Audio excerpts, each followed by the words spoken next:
And we're back.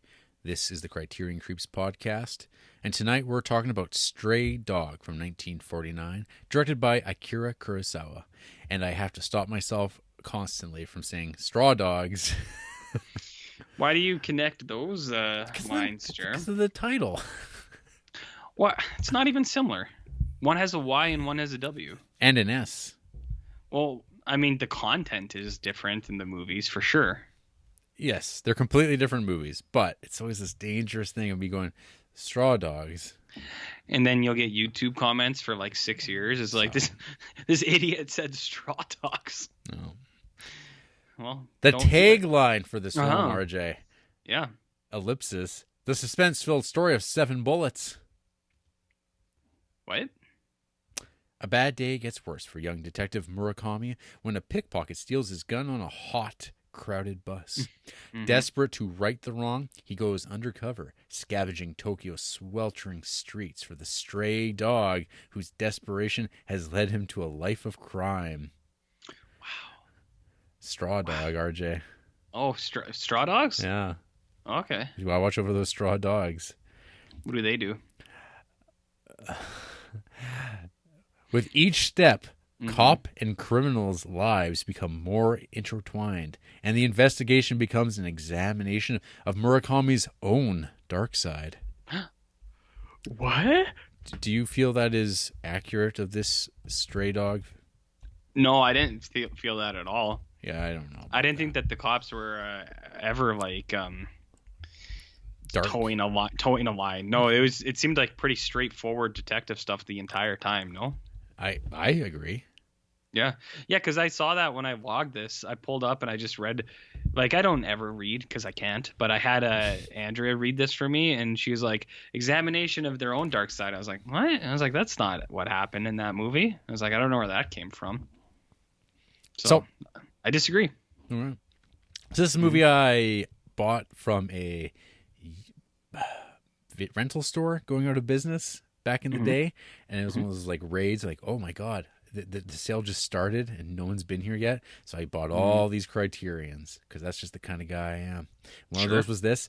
The only thing, it doesn't come with a booklet, which doesn't matter if you can't read. Why are we even doing this podcast then? Exactly. If you're not going to have the booklet to this thing, get out of here. Well, when you have the internet, it turns out all the essays are just online on Criterion's website, in which I actually read it this week even. RJ. Oh, you nerd! And man, it's quite a reach. It's a lot of reaching. That's all I'll say. I feel sometimes it feels like when someone doesn't have necessarily something to say, they talk something up a lot without because there's like, oh yeah, here's this. It's a police procedural. And that's what this movie is. It's easy to be vague, Jarrett. It's not quite vague. It's just words. Lots of words. So anyway, so I'd seen this before about 4 years ago. It was fine. It was good. Good little movie. And rewatched it again. And I can report, yes, I feel about the same way. A run through of this little movie. So yeah, it opens up with Murakami. He has gone to his police chief, his supervisor, saying with great dishonor that his gun has been stolen. And it's like, well, where did you last see it? He's like, well, I was at the firing range, and firing it off with the boys, having a laugh, and then you just once you're done, you throw your gun in your pocket. Like it's not. It's like his fanny pack almost. Yeah, it's not his holster. That's I see. He's just in my pocket, and I'm gonna go take the train that's super crowded with this lady who smells of perfume, and all of a sudden it's like that's the last time he saw it. And of course there's like one guy who's obviously the one who stole it off of there. He's I don't know, which is pretty good. It's pretty good casting. He's got shifty eyes. It's good performance to be like, how do you play a scumbag low key? How do you just be like a low-key scumbag on a train? Well, actually, we just saw this sequence kind of play out not that long ago in Pick Up on South Street. Yeah, I thought... it was no gun being stolen, but there was pickpocket action on an overcrowded train.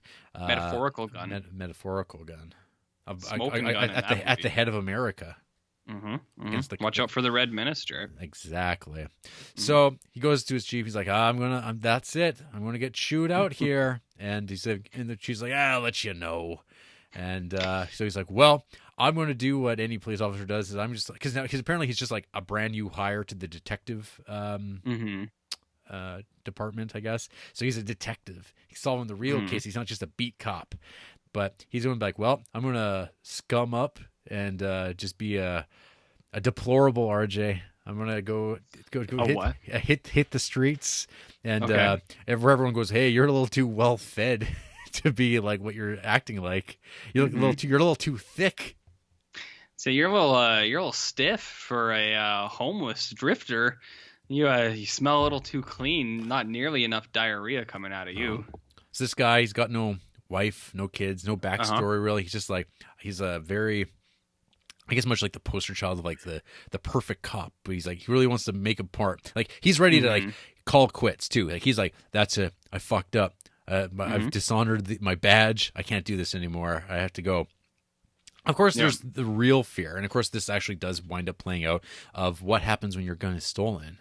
And like what crimes can now be committed. So, which is like, it's so quaint. It's so quaint, RJ, because in 1949 Japan, which I'm feeling like is not too far off from like 2020 Japan as far as like gun laws go. But, your guess is as good I as don't mine. know, but it feels like this is like a big deal. Like, holy shit, there's a gun out there. This is a real bad deal. Whereas in America, it's like, you get shot by one gun, you've been shot by all of them. Is that on their like Declaration of Independence? I'm pretty sure that is like the Creepsville Police's like standards. Like, you got a gun? Run with it. Have a little fun. Takes one to know one, I think, is one of the other classic lines that it's written on all the guns in America, right? So we got the preamble of the gun being stolen. We actually even get a chase pretty quickly. He did try to catch the man who stole the gun, was unable to. He snuck away.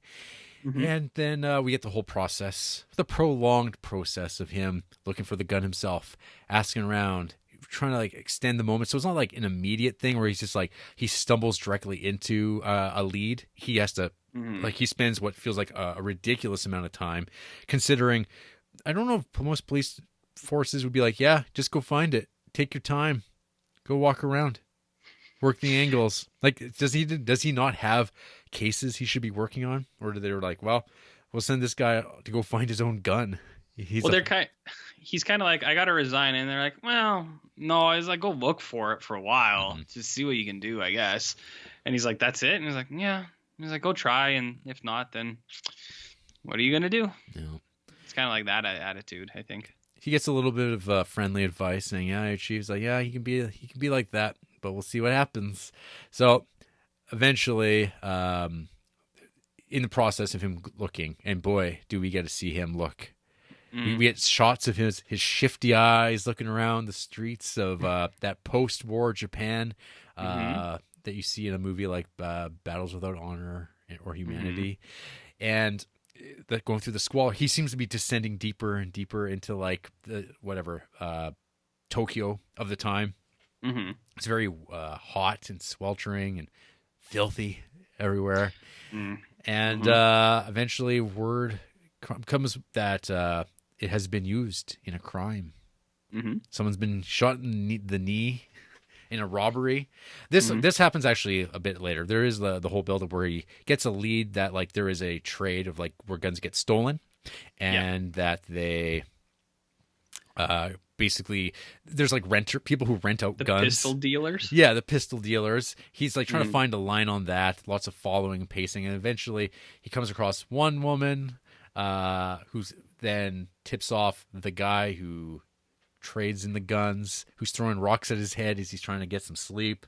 And then this leads to another woman. He runs through a bunch of IDs, photo IDs, to try to figure out who could have been involved. He does find the woman whose cheap perfume, which is always a weird dig. It's like, what does good perfume smell like compared to cheap perfume? Because I find most perfume not that great. It burns. You RJ. don't even wear deodorant, so it's like this weird thing that has been unmasked by this podcast. Everything to me just smells like rotten death. So it's not a good way to go, dude. It's not a good way. Yeah, isn't perfume made out of like gross stuff, anyways? It's all made puppy dog smiles. Snails tails, puppy dog, whatever. The fuck. So anyway, he follows around this older woman, and follows her. And you know, these days, I think a person would just call the police station and say, "I think this man's harassing me." But do you think they would trust the police? But then they wind up stargazing, as you do with an officer of the law. Mm-hmm. And of course, while this fallout happens, this is where the person gets shot in the knee because the ration card. Remember? Do you know where your ration card is, RJ? I just dig out of the garbage for food. No. So an interesting thing, I guess, this movie does is the man who stole this gun, Yusa. You don't see him like really much at all. You see him at the very beginning of the movie, and then for a whole over an hour of like you always hear about this guy, and he's always like one step ahead of the investigation. You find out that he's not just some like low life, but in fact he's a veteran. He's from the war, and he had to resort to this desperate life. And we get to meet his sister and his sweetheart, a showgirl. We get to see a Japanese showgirl routine. And it's like some of the most like stilted, like robotic kind of like it's really weird because it's like their movements I feel like are really stiff, and I was like, that's not really what I was expecting for like dancing. That's not what you're paying for. Well, I just thought it'd be a little more fluid. Do you know what I mean? A little more gender fluid, if you really get what I mean. But it's just like it's really robotic, and I was like, I feel like it's not as like wavy as I would have wanted. Okay. Do you know what I mean? I'm You have no idea. You're like, I don't know what he's talking about. I thought it was weird. It was the dance, is what I'm saying. Yes, it brought attention to itself. That seems to happen sometimes in these Criterions, these dance numbers. The what numbers? The dance numbers. The Circle Rouge has got some of those. Yeah, there's some that are better than others, though. Yeah. Like, I think that one in Matrice where that big French guy, he's like flexing a lot and eating like sausages and stuff. That was a good one. You remember that part in Matrice?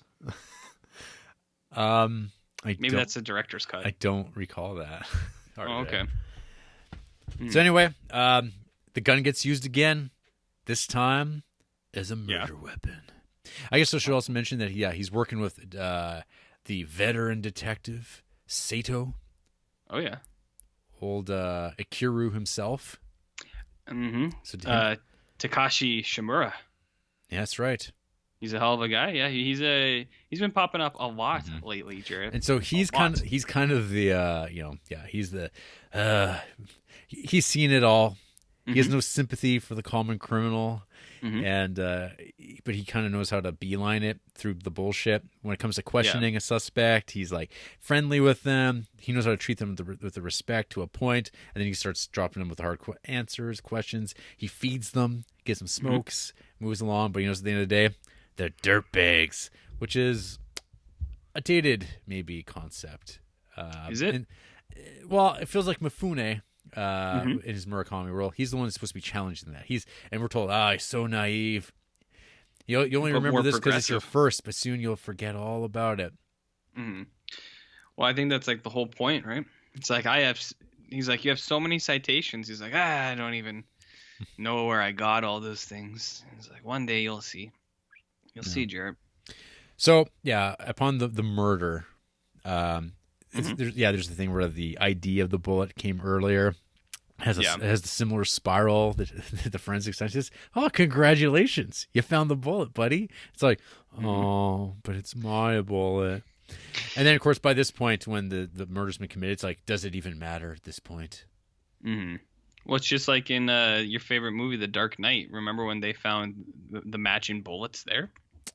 Of course. Do you remember, Jer? Oh, 100%. That's what I thought of. Yeah.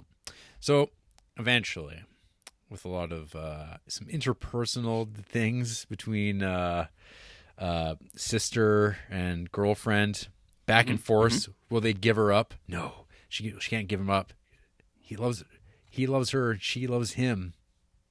Story as old as time, Jarrett. She won't cough it up, but Sato's like, I'm gonna go chase some leads down, old school style. So he's there's like a lot of time where they're split apart, and Murakami's watching the house with the ladies, and Sato's looking for Yusa, and he just happens to stumble across him in the course of things, heads over to a hotel. And so I would say like the first hour and a half of this movie, it's okay. Like I don't think it has like a lot of stuff to me that like jumps out as like, wow, that's really good. But the last half hour of this, it like takes it up a notch, because I feel like everything at that hotel, the layout of that, and the way it just like accidentally creates this tension, not accidentally, but it inadvertently happens in a way you're not expecting, because and it's set up beautifully. So how it goes is Sato shows up. He tells I guess like the front desk guy, it could be the owner, whatever. He says, hey, I'm looking for a suspect. And he deduces, hey, this person's staying here. Hey, don't tell anybody I'm a cop. His wife overhears this. And then later on, she's just like kind of walking around with the baby, like trying to calm the baby down. And she's like, I'm going to get that cop to come and talk to you, just as the suspect Yusa is walking down the stairs in his white pants. And you're like, oh shit, that's some Hitchcockian filmmaking. That's really good stuff. And then so now you're like, oh fuck, the audience knows that the bad guy knows, but Sato doesn't know. His back's turned. He's on that phone call. He's trying to tell Murakami where he's at. And then there's a phone call on the other side. You get this amazing scene with this deaf, dumb old man who can't hear, and there's a thunderstorm going on. Lots of what? Huh? You're looking for who? Murakami, it's like Nakami, Murakami, Namaki. Oh, love that. And then it takes that dark turn. Sato gets shot. You get him. He's writhing around face down though, so you know he's okay, because it's just a bullet. He's just been shot. He's super cop. He's got 10 citations. Walk it off. So that's great. Sato gets whisked off to the hospital, and of course, and at this point, Murakami's like, God damn it, son of a bitch, this is all my fault. And of course, the sister Harumi, she's of course like, well, I can't help you, but now she's gonna... I can't tell you where he will be, but I'll tell you where he won't be. He won't be outside of the train station or bus station on 26th and 5th. He won't be outside of it. I'll tell you that much. That kind of line, Jarrett? Yes. And so they find out about the train station. And so next we have Murakami go to the train station, and you know immediately there's like this panning shot of like all the people that are in there, and you're like, well, none of these are the same guys. Like these are all people, and he's like, you go through the thought process of like the voiceover narration of Mifune's going through, and he's like, oh, then he goes, but it was raining. And so he was wearing a white suit, and all these people are wearing white suits, but he'd have muddy boots or shoes. And then we get this panning shot of all the footwear. And then you get to the guy who's just ridiculously muddy. It's like ludicrously over the top muddy. Like when I saw him, I was like, oh my God. I was like, they just slapped mud on this guy. Like it was like a Family Guy cut where it's like he might have mud on him, and it would be a guy completely drenched head to toe in mud. And he'd be like, who, me? Oh, and somehow I completely didn't see him the entire time we've been in this space. This is then followed up with when they meet eye to eye and they see each other and they know the jig is up. And so we get a chase. We pick up where the movie left off with the law chasing after the criminal, but now it's kind of in a more rural setting. They run through the woods, and finally they confront one another face to face as Yusa pulls the gun. We know that there's only 3 bullets left. And it's very important, the countdown of the bullets as they're being used. And you're like, well, how do you know a stray bullet didn't go off that you didn't know about? But that's fine. Were bullets hard come by at that time? Well, I mean, that would probably help to the controlling of guns in this part of the world, I guess, is that, hey, guns are kind of worthless without bullets. So having both a gun and bullet that go together, But if he was like such a big crime boss guy, do you think he couldn't get his hands He's on not some? But he's not a crime boss guy. Though, No, right? He's not just, like. Yeah. He's but, just a dude. He's no yakuza. Mm-hmm. Yeah. But I mean, that wouldn't work for suspense. Right. Suspense is 3 bullets are left, right? So so we get to the end of this movie, and this is where this turns into like the granddaddy of anime and manga. Because we have this scene where like piano music starts playing over this like this standoff as these two men stare at each other in the woods, and they look around as they hear like, oh, there's like a woman over there playing music. So Yusa shoots Murakami, who just fucking takes the bullet, just no sells it.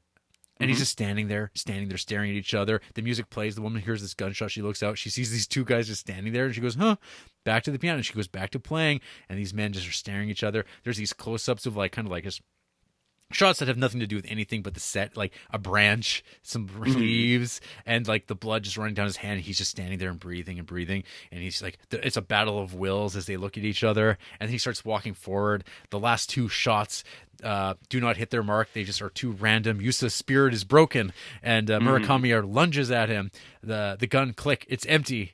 And then they struggle as they start rolling around on the ground. It turns bestial, and he starts scampering away. Murakami pursues, and he finally gets his man and puts the handcuffs on him, and they stare at each other. Yusa starts screaming like a wild beast. It's like the Joker. Murakami has achieved his goal, and I wish the movie just ended right there. Because I've been like, this is all it needs to be. But then it has this like little like epilogue with Sato. Got to make sure you know, hey, Sato's back at the hospital. He's okay now, and he's like, hey, just one more thing. You know, police are really important. You got to respect the police. There's no reason to be a criminal. They're all pieces of shit without any redeeming quality. And you're like, huh, damn. I don't think this movie needed that at all. Yeah, but I can comment that after you continue. So it's really funny that you just mentioned the thing about Killing Joke. Oh yeah, well that's honestly that's like the way it ended. I was like, this reminds me of Batman and the Joker. So it's like Killing Joke ending. Okay, so the reason I think that's funny is so Kurosawa did not hold this movie in very high regard. He initially said that he thought little of the film, calling it quote too technical, and also remarking that it contains quote all that technique and not one real thought in it. Which is very similar to Alan Moore's thoughts on Batman: The Killing Joke, where he's like, "Yeah, it's like nothing. This work means nothing to me, even though it's like so. It's probably one of my most widely read things because like it looks gorgeous and it's got Batman and Joker in it. That's its merit. And I mean, I've always liked it, but I wasn't a fan. Just like Kurosawa is not a fan of this, which is like his Killing Joke, RJ." But it honestly, it kind of is. That's what I thought when I watched it. The last thing on the production notes of this movie, because there's not a lot of information on this movie. Probably outside of like a Kurosawa biography. But this writes, his attitude had changed by 1982 when he wrote in his autobiography that quote, no shooting ever went as smoothly, and that the excellent pace of the shooting and the good feeling of the crew can be sensed in the finished film. Is that really a change of attitude? Does that really cancel out what he thought of it before, being like, it's too technical, all that technique, not one real thought in it? Because yeah, it's a genre exercise. That's it, and there's nothing wrong with that. But yeah, so yeah. Anyway, like it's a decent movie. It's definitely that second tier Kurosawa, but I think that last half hour is really really good though. Other than the last beat, kind of I found flat. Considering like if they just left that out. It could have actually been like a great kind of like final image, but yeah. What do you think? With you. Yeah, I agree with you about everything. Most of what you say, yeah. Definitely the ending, because I think the biggest thing against this movie, it's like 20 minutes too long. There is a lot of investigation. There's a lot of Here I have a three tiered example of why this movie is too long. Number one, when he's going through the slums, you even pointed out, you're like, he gets a really good look at Tokyo, or like wherever he's like going down from like the upper city to the lower below with all the criminals and the poor people is like he's looking around and he's walking around and he's looking around and he's walking around, and it goes on for like 7 minutes maybe. I think 9 minutes I've read. Oh wow! See, I was just throwing a shot in the dark, and I was 9 minutes even better. 9 minutes doesn't seem like a long time. Just sit and count 9 minutes out. It's a fucking eternity, especially in like movies. Mm-hmm. So like that happens and you're like, whew, wow. And then you get some more stuff that's good. And then you go to a baseball game, Jarrett. And the baseball game is the second example of things going on too long, because you get lots of baseball highlights. And it's like, I understand that like the sport is really big over there. And like, I don't know, like I don't know if there was any need for it. It's like, other than the fact that they were at the baseball game, other than maybe Kurosawa was kind of like, I want to throw some baseball highlights in here just because I like it. That's what it seemed like to me, at least. Mm-hmm. I don't know about you. So the baseball thing's like way too long. And then the ending for sure. Like, I do think if it ended right at that scene where they're like together, I think this movie would have a totally different hit and be way more well regarded. But the little capper at the end, they're like, oh well, you know, it's like life's crazy, hey bud, and it's like kind of some of that stuff. You're just like it doesn't need to be in here, and it's like an extra 5 minutes that is just prolonging this thing, the runtime, over 2 hours. Where I'm not such a stickler for runtimes, it's just like it is too long. You know, it's just too long. For this type of story, yeah, it is definitely on the. I'm gonna call it padded. It just there's just things you're like, you wouldn't leave that in the movie now, because even like movies like 1949, like your usual like film noir, which this is very reminiscent of, plot wise, it doesn't. Yeah. To me, it doesn't actually really feel like a film noir. It's described as a crime drama film noir, and also saying that it is a precursor to the contemporary police procedural, which is hilarious because M is like 1930, and buddy cop, RJ. I mean, I think that's kind of okay. It's not like Cop Out with like Tracy Morgan and Bruce Willis. It's not that buddy cop, but I mean, it is two cops that are friends. And they're doing police work together. Does that count? Well, I mean, is it In the Heat of the Night? It's no Turner and Hooch. Freebie and the Bean. I don't know. I haven't seen that. I don't even know where I would begin to see that movie. Maybe like 2 feet away from your hand. No, people don't know what I'm looking at. Yeah, I don't know. Buddy Cop's a fair enough assessment. I will say, like, so I'm pretty on board with you. I think Stray Dog is I think it's good. It's not great. I think it's bogged down by that stuff a little bit. Yeah. It does have an awesome final 30 minutes. Like that scene where you're talking about with the him kind of descending the staircase with the reveal, or not even the reveal of the smoking gun, the bomb on screen that Hitchcock would talk about. That's awesome. And then all that shit. Like I like all that shit. All that shit. Well, him on the phone, the miscommunications. It's like it's good because it's like a little piece of like levity before like a guy gets shot, and it's like, oh, that's good. It's like a nice little. It's put together well, where you have you get the sense of like tension, then it gets relieved for a minute, and then it gets kind of put on even thicker, which I would argue that is expertly done in M. Night Shyamalan's 2004 film Signs. Jarrett, if you've ever seen that. Of course, yes. So I'd like to compare these two movies together for just for a second. So it's really well done there. So the last half hour is good. First hour, it is a little, I wouldn't say like boring, but you're kind of just like watching and you're like, there's nothing super interesting to hook you into it other than like the prospect that something big might happen. And I know that's like long game, and that's like the point of movies. It's like, well, you got to get to the ending. And but I mean, Stephen King would say it's the journey. It's not the end. It's not the destination, right, Jarrett? That's right. That's why and hey, for saying something like that, J.K. Rowling just might not follow you anymore. For saying that it's the journey and not the destination? Exactly. Well, I mean, maybe people need to stop worrying about what she says and just live their lives, and like, you know what I mean? It's like, look at Stephen King. He was just like, I don't give a shit what you're talking about. He's like, I'll just have my own opinions, slap them right back on you. I'm proud of him. He's my boy. But also, I feel like he doesn't give a shit what J.K. Rowling thinks. No. You know what I mean? It's like, nobody should. Who cares? They can go each back to their piles of money. Yeah, they can both go back and lie on their $1 billion like enterprises that they've created. So, whatever. I was going to say something about Stephen King's sexual compatibility, but you're the only person who knows about that, unless anyone else has listened to the audiobook of On Writing. And it's worth it. It's all worth it, folks. Just for the that troubling quote about his marital life and what that's all about. Problematic. But I mean, hey, look, he's the hero we needed, right? So what about Akira Kurosawa? I mean, I agree with you. I think it's kind of a bummer because we got Ozu and Kurosawa 2 weeks in a row, but I wouldn't say they're like lesser movies. They're just not as good as like their all-time bangers. This one though, like it does have a lot going for it, where it's like Toshiro Mifune, Akira himself, I forgot his name already, Takashi Shimura. He got these two guys together. It's like they're a really good pair. They're both wicked good actors.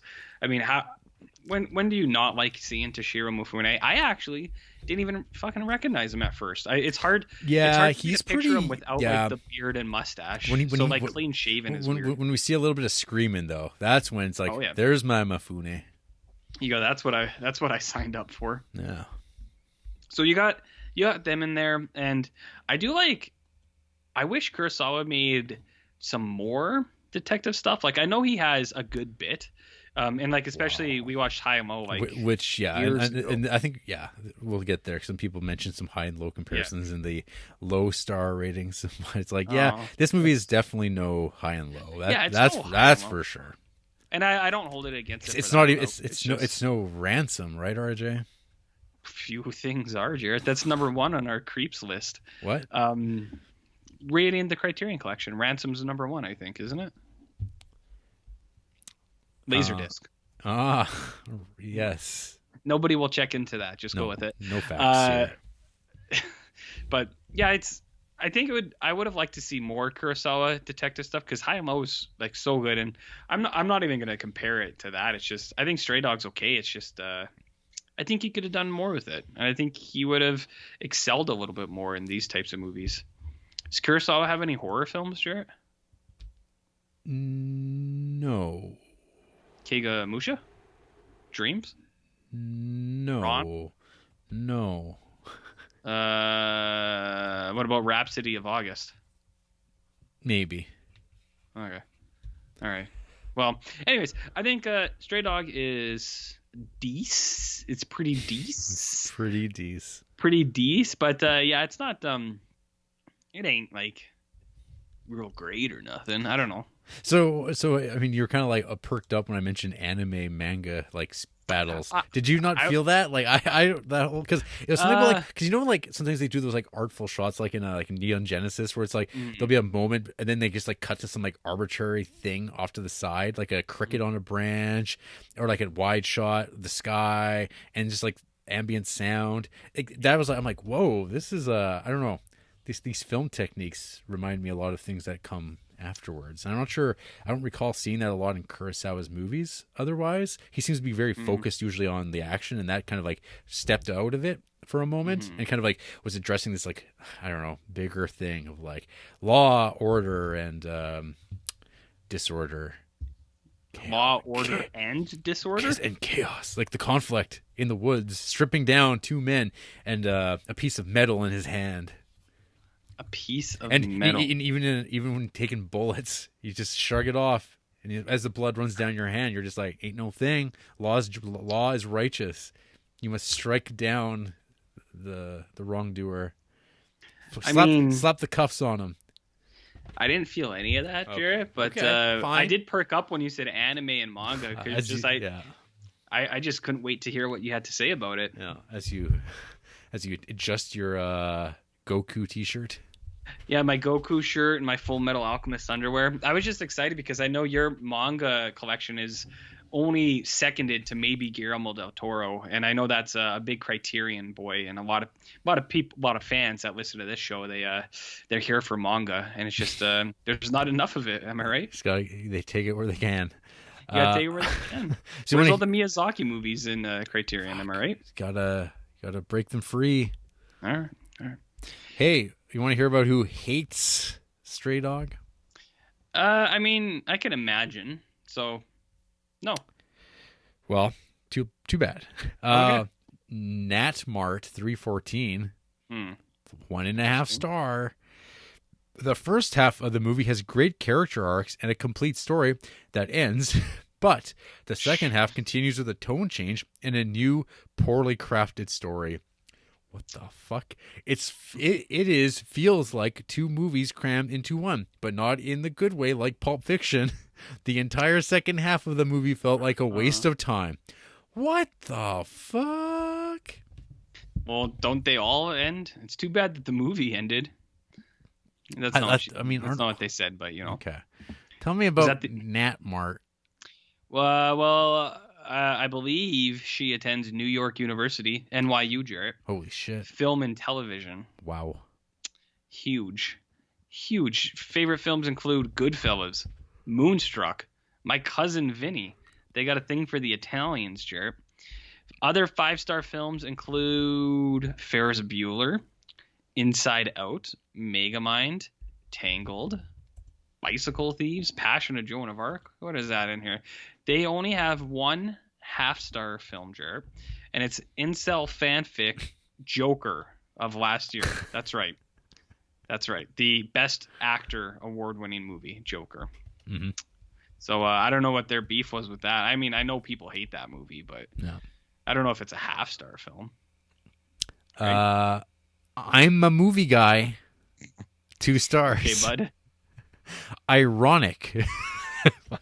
Is it? Ironic for a movie about a stolen gun that there are exactly 0 gunfights.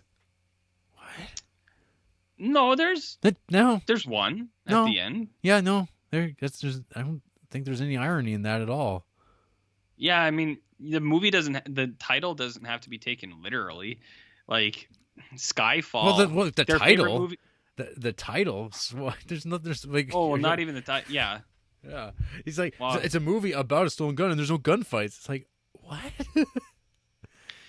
God damn. Well, if you think of the title, one of this person's 5-star films is Skyfall. It's like the sky never falls. Hey, RJ, were you worried when this movie opened up with like a dog?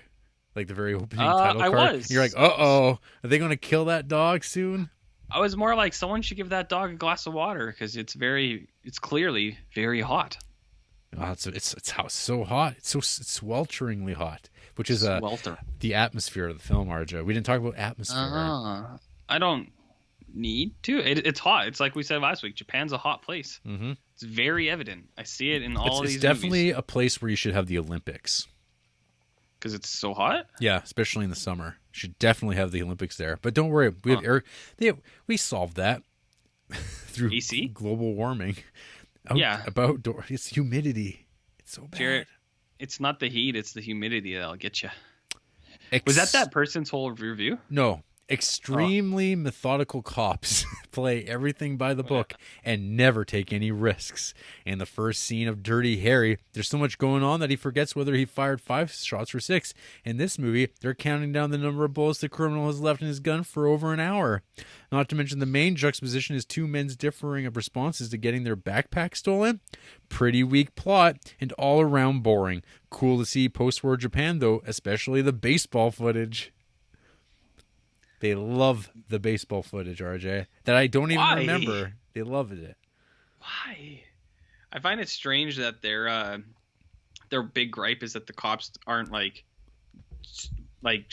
loose cannon enough. It's like, isn't that what you're supposed to be? It just makes me think like, what's a letterbox review be like? Doesn't have a dog in it. 0 stars. 0 stars. Yeah, those are trendy. This person also gave 5 stars. That's just ripping off Patton Oswalt. Yeah, and hey, I'd rather listen to him. Am I right, bud? Yeah. Tell me about I'm a movie guy. 5 stars to Inside Out too. So they both liked Inside Out, which I've said many times. I don't think it's that good. 5 stars to Black Panther. 5 stars to Us. 5 stars to Fight Club. Jarrett, you ever heard of Fight Club? I've heard about that Fight Club. 5 stars to 3 Billboards out of Ebbing, Missouri. Mm-hmm. Lots of Ken Burns documentaries, 5 stars actually, which is interesting. 5 stars to Ferris Bueller also.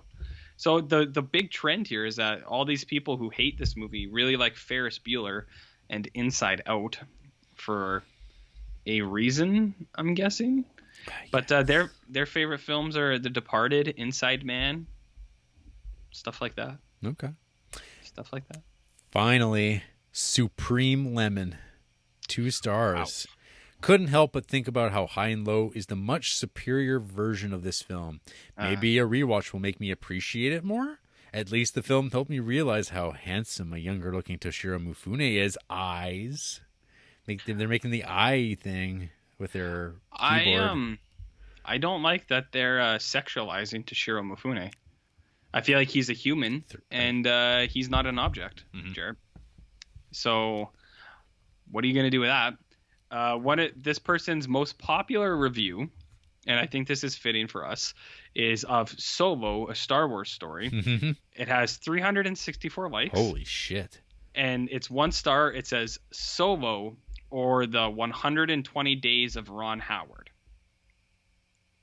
So, I mean... Sick burn. Because, no one will remember what that means soon. Nope. They have 4 favorite films that I have no idea what they are from the poster.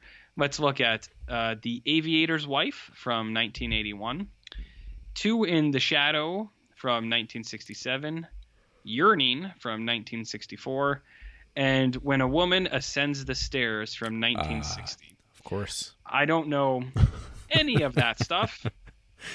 And I'm not going to look into any of that stuff. But the other 5-star films include lots of Ozu, lots of anime, actually.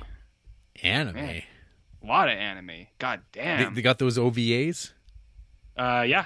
Wow. There was some Miyazaki's. There was some stuff I don't even recognize, but the poster is an anime. So, what is Tatami Galaxy? I don't know. Berserk. I don't know what that is. Cowboy Bebop. What? 5 stars, apparently. You don't know what Berserk is? No. Are you fucking kidding?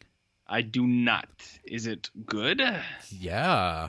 What about Cross Game 2009? The manga's good. I don't know about that cartoon. The cartoon's popular, though. The manga? Manga. This person has 892 1-star films and only 100 5-star films. So okay. I think they rate low. Rate low. The world's just not good enough for them. Apparently not. But if you're interested in rating their serious, quote unquote, serious reviews, there's a link. Let's follow this link.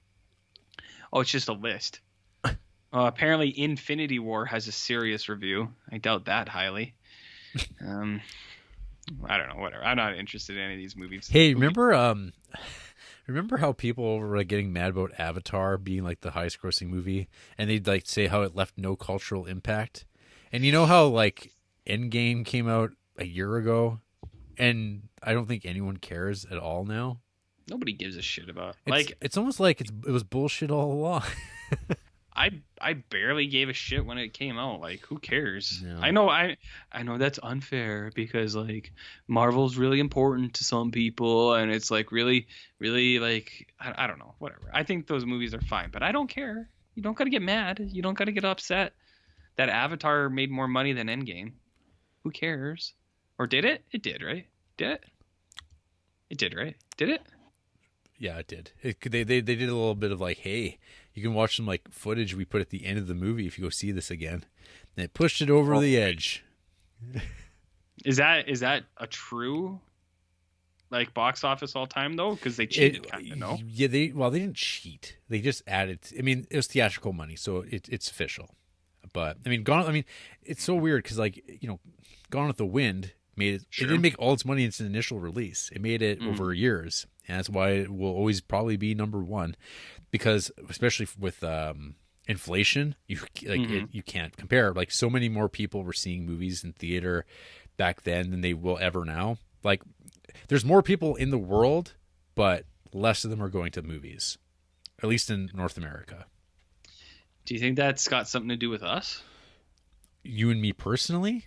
Yeah. I would like to hope. I would like to think that our podcast has robbed these movie studios of people going to theaters to watch movies, and instead they're too busy listening to us talk via the internet and watching Criterion movies that are of average quality and up.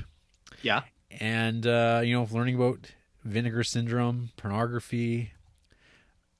Sure. Shia LaBeouf in his qualities, all the things we talked about with the weather, barbecuing, whether or not you get 2 hot dogs and a hamburger or whatever your preferences are, That's something that YouTube people will never get. They'll never know. They'll never about understand our barbecue preferences.